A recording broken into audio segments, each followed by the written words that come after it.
ભગવાન રામદેવના ફોટા સાથેના ટી-શર્ટ પહેરીને શંકાસ્પદ પશુ હાડકાની હેરાફેરી કરતા મુસ્લિમ સમાજના ઈસમને લોકોએ ઝડપી પાડ્યો હતો।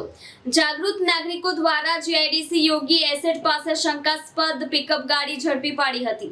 ગૌવંશના હાડકા હોવાની આશંકા વ્યક્ત કરાઈ હતી। સ્થાનિકો દ્વારા પોલીસને જાણ કરાઈ હતી। ગાડી અને કપડા પર હિન્દુ દેવી દેવતાઓના ફોટો લગાવી લઘુમતી સમાજ ઈસમ દ્વારા હેરાફેરી કરવામાં આવતા લોકોમાં રોષ હતો। અંકલેશ્વર જીઆઈડીસીમાં આવેલ યોગી એસ્ટેટ પાસે હિન્દુત્વની આડમાં પશુ હાડકાની હેરાફેરી કરતા ઈસમોને સ્થાનિક લોકોએ ઝડપી પાડીને 112ની ટીમના હવાલે કર્યો હતો। બનાવની વિગતો અનુસાર અંકલેશ્વર જીઆઈડીસી વિસ્તારમાં રામદેવ પીર લખેલી એક ગાડી અને તેમાં સવાર ઈસમો ભગવાન રામદેવના ફોટો સાથેની ટી-શર્ટ પહેરેલ છે, જેઓ દ્વારા ગૌવંશના હાડકા અને ગૌમાંસની હેરાફેરી કરી રહ્યા હોવાની જાણકારી જાગૃત નાગરિકોને મળતા જીઆઈડીસી યોગી એસેટ પાસે પીછો કરી ગાડી રોકી હતી, જ્યાં પિકઅપ ગાડીમાં પાછળ પ્લાસ્ટિક ઢાંકીને તેની નીચે પશુ હાડકાનો વિશાળ જથ્થો મળી આવ્યો હતો,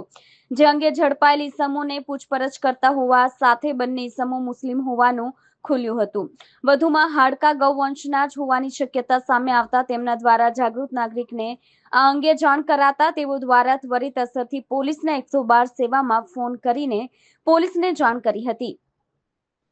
અને બંને ઈસમોને તેમજ પોલીસને ગાડી હવાલે કરી પોલીસ ફરિયાદ નોંધાવવાની તજવીજ શરૂ કરી હતી। નમસ્કાર, આજ રોજ ગાડી નંબર GJ16 AY 3050 નંબરની બોલેરો પિકઅપ વાહનમાં ગેરકાયદેસરની પ્રવૃત્તિ થતું હોવાનું જાણી આવતા સ્થાનિક રહીશોએ એવી જાણ કરેલ ગુપ્ત રીતે કે ગાડીની અંદર ગાય માતાના હાડકા લઈ જવામાં આવતા હતા, જેના અંતર્ગત પૂછપરછ કરતા અને ઇન્કવાયરી કરતા જાણવા મળેલ છે કે નિશ્ચિત રૂપે ગાડીની અંદર આ રીતના અવશેષો અને પુરાવા મળી આવેલ છે અને વધુ માહિતી જાણતા ખબર પડી કે ડ્રાઈવર સંચાલન ભાઈ જે હતા તે મુસ્લિમ ભાઈ હતા અને જેમનું પહેલેથી એક અભિયાન જ આ રીતનું રહી ચૂક્યું છે કે જેઓ રામાપીર બાપાનો ઝંડો બતાવીને કહેતા છે કે અમે સેવાના માર્ગના કામ કરીએ છીએ અને ભાઈએ પણ પોતે રામાપીર ભગવાનની ટી-શર્ટ પહેરેલી હોવાનું પણ વિડીયોની અંદર અને ફોટાની અંદર બધા પુરાવા છે। તો જેથી કરીને ભાઈને સમજાવવામાં આવે છે કે આ રીતની પ્રવૃત્તિ ન કરે, વાતાવરણ ડહોળવાનો પ્રયાસ ન કરે અને આ રીતના ધંધા બંધ કરીને શાંતિ અને કાયદા વ્યવસ્થાને જાળવે એવી નમ્ર અપીલ છે।